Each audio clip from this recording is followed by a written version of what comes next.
உன்னோட மதம் பெருசா இல்லை என்னோட மதம் பெருசா அப்படின்னு மதத்தின் பேரில் ஒவ்வொருத்தரும் அடிச்சுக்கிறத பார்த்துருக்கோம். ஆனால் ஒவ்வொரு மதத்துலேயும் அதே மதத்துக்குள்ளேருந்து வந்து புரட்சிகர கருத்துக்களை சொன்ன பல பேர் இருப்பாங்க. உதாரணத்துக்கு முஸ்லீமில் சூபி துறவிகள், அதுபோல் இந்து மதத்தில் சித்தர்கள். அவங்களோட பாடல் கருத்துக்கள்லாம் ரொம்பவே கடுமையாக இருக்குங்க.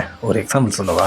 ஓடி ஓடி ஓடி ஓடி உட்கலந்த ஜோதியை நாடி நாடி நாடி நாடி நாட்களும் கடிந்து போய் வாடி வாடி வாடி மாண்டு போன மாந்தர்கள் கோடி கோடி கோடி கோடி நிறைந்த கோடியே.